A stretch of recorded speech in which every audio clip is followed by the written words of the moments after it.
Welcome back to the Daily Lift, and today we are in 1 Peter. I am about to start a Bible study on 1 Peter, and I am deep into chapter 1.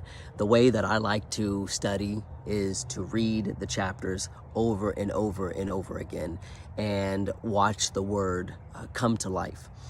And I wanted to share some of these nuggets with you. And the first one I wanted to talk about is 1 Peter chapter 1, verse 15. And it starts out saying, Peter is saying to us, the pilgrims, "But as he who called you is holy, you also be holy in all your conduct. Because it is written, 'Be holy, for I am holy.' And if you call on the Father, who without partiality judges according to each one's work, conduct yourselves throughout your time of your stay here in fear."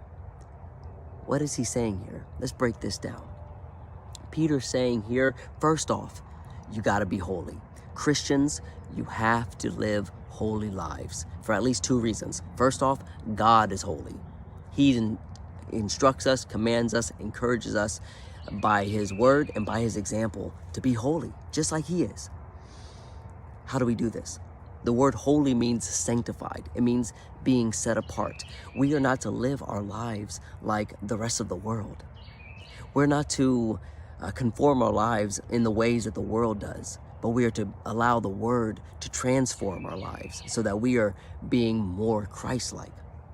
And when we are living this way, our actions show it, right?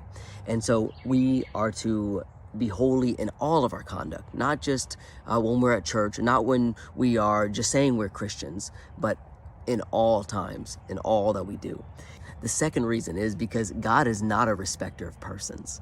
God will judge each person according to their deeds, according to our works, not our intentions, not the things that we did in the past, but according to those things now. And so when we're looking at who are we talking about here? Those who are calling on the Father. These are Christians. These are believers. These are those who are invoking the name of God. That we are to be holy, set apart. And he also goes on to say that we are to conduct ourselves throughout the time of our stay here in fear. Throughout the time of our stay, we have to remember, as Christians, we're just pilgrims here. We're just travelers. We're just traveling through.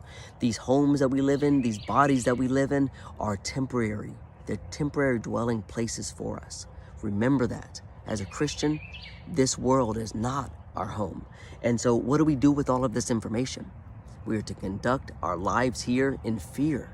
And this doesn't mean some kind of terror or some kind of intimidation of God, but that we are to respect and revere him for the being, for the power and his authority that he has.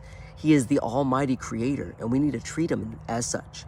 And the way we treat him as such is to be holy, to conform our lives to his will, to deny our own flesh and deny our own desires, but seek first his kingdom and his righteousness.